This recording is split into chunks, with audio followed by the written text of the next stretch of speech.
आपने जो है राजस्थान में एक रैली में एक कांग्रेस के मैनिफेस्टो पर एक डायरेक्ट अटैक किया। आपने ये तक कहा कि इनका एक स्कीम है जिससे कि ये वेल्थ डिस्ट्रीब्यूट करना चाहते हैं, ये पता लगाना चाहते हैं किसके पास कितनी जमा पूंजी है, किसके पास कितना पैसा है, किसके पास कितना सोना है, सिल्वर है, चांदी है, और उसको वो मुसलमानों में और घुसपैठियों में बांट देना चाहते हैं। क्या ये थ्रेट इतना रियल है? क्या आपको ऐसा दिखता है? कांग्रेस का जहाँ तक मैनिफेस्टो है, कोई मुझे बताए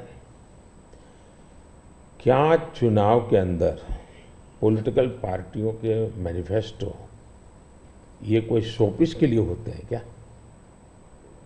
सचमुच में तो मीडिया का काम है कि हर एक पॉलिटिकल पार्टी के मैनिफेस्टो की बारीकी से जांच पड़ताल करे। मैं इंतजार कर रहा था कि मीडिया करे। पहले दिन मैंने एक कमेंट तो कर दिया था जी, मैं कोई आज कर नहीं रहा जी, कि भाई मुझे मैनिफेस्टो देख करके लगता है कि इस पर पूरी तरह मुस्लिम लीग की छाप है। तो मुझे लगा कि मीडिया चौंक जाएगा, जो एनालिसिस करने वाले चौंक जाएंगे, लेकिन पता नहीं अब उनकी व्यस्तता कुछ और है। मैनिफेस्टो में उनकी तरफ से जो परोसा गया उतना ही गुड़ी गुड़ी उछालते रहे। फिर मुझे लगता भी ये तो इकोसिस्टम का बड़ा मिलीभगत लगता है। अब मुझे सच्चाई लेकर जाना पड़ेगा।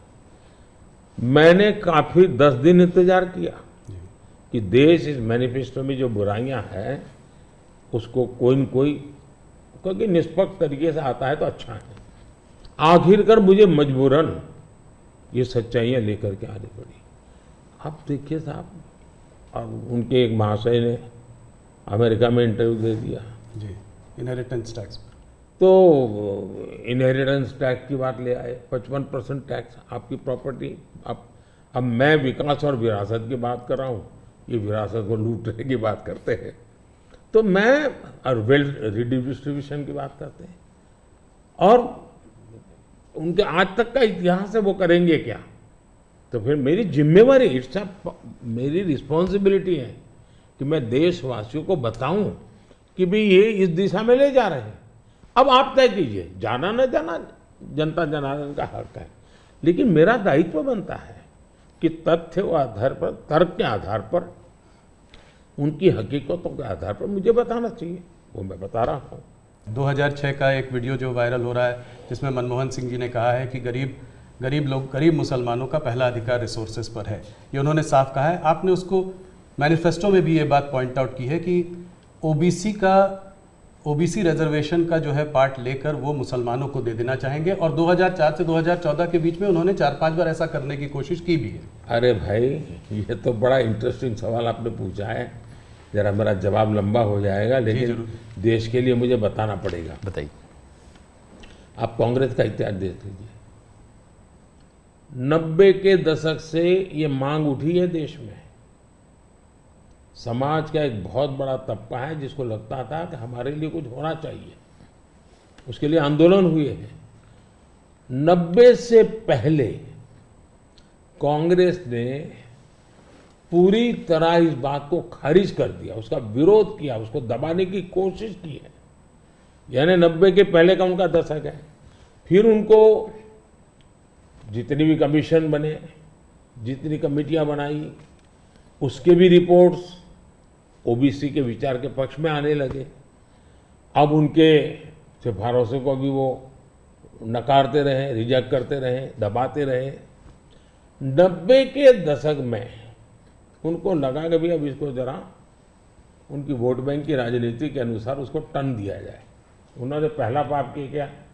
90s के दशक में कर्नाटका में उन्होंने धर्म के आधार पर, आपको याद होगा, कर्नाटका में उन्होंने धर्म के आधार पर मुसलमानों को ओबीसी घोषित कर दिया। यानी देश के ओबीसी को नकारना, उस विचार को दबाना, उस विचार को रिजेक्ट करना, लेकिन राजनीति खातर मुसलमानों को ओबीसी घोषित कर देना। केंद्र से कांग्रेस गई, 2004 तक ये प्लान ठप रहा, उनका इरादा पक्का नहीं हुआ। 2004 में वो फिर आए, तो आते ही आंध्र में मुस्लिम को ओबीसी कोटा ये देना तय कर लिया। मामला कोर्ट में जाके उलझ गया। अब ओबीसी के 27% जो आरक्षण में मिला हुआ है, भारत के संसद ने दिया है, संविधान के मूलभूत भावना के प्रकाश में दिया है। 27% शहद लगाने की उन्होंने तैयारी कर दी, डाका डालने की कोशिश की। 2006 में नेशनल डेवलपमेंट काउंसिल की मीटिंग हुई थी, एनडीसी की। मनमोहन जी के बयान पर बहुत बड़ा हंगामा हो गया। 2 साल कांग्रेस पूरी चुप रही। 2009 के घोषणा पत्र में फिर से इसका जिक्र किया। 2011 में कैबिनेट नोट है इसका।